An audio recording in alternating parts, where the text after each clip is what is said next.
Imagine there's a young gentleman standing in the church foyer after service one Sunday morning. He's standing there with a group of friends and he's holding a cup of coffee. Now somebody comes up behind him and accidentally bumps into him and he spills this coffee all over himself and his friends. So here's the question. Why did he spill coffee? He spilled coffee because he had coffee in his cup. If he had tea in his cup, he would have spilled tea, and likewise with water. And you might be thinking, Jackson, that's pretty obvious. What's the point? In life, we all have a cup and we'll all get bumped or jostled around. And it's really, really easy to go around blaming the things that bumped into us for the damage we cause. But if we did that, friends, we'd be missing the point. And the question isn't if we'll get bumped and we'll spill our cup. It's when we get bumped and spill our cup, what's going to come out of our cup? And the answer to that question is really simple.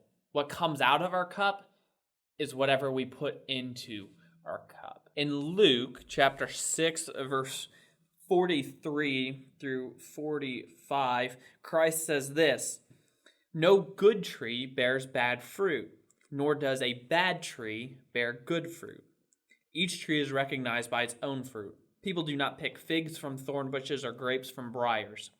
The good man brings good things out of the good stored up in his heart, and the evil man brings evil things out of the evil stored up in his heart. For out of the overflow of his heart, the mouth speaks." Do you have good things stored up in your heart or bad things stored up in your heart? I know for me, it's really easy to just be running along through life, not really paying attention to what I'm pouring into my heart. I don't really recognize that until something bumps or jostles me. I spill my cup and I damage others. If we fill our hearts with worthless things will come out of our hearts. Friends, everything we do, it all matters. The books we read, the movies we watch, the music we listen to, it all matters. So what should we be filling our hearts with? And Paul gives us a very clear answer to this question in Philippians. Philippians 4, verse 8, he says this, "Finally, brothers and sisters, whatever is true, whatever is noble, whatever is right, whatever is pure, whatever is lovely, whatever is admirable, if anything is excellent or praiseworthy, think about these things." I might say it this way. We fill our hearts with the Philippians 4:8 things so that the Galatians 5 fruits come out of our hearts. The love, joy, peace, patience, kindness, goodness, faithfulness, gentleness, self-control. Those are the things we ought to be seeking to come out of our hearts. And it starts by focusing on those Philippians 4:8 things.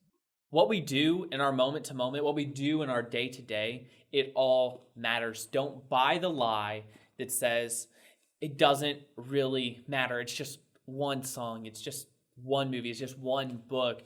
It's just one fill in the blank. Don't buy that lie. It all matters. If we want the good things to be coming out of our heart, if we want the good fruits to be coming out of our heart, that's only going to come out of the true good and beautiful things we put into our hearts.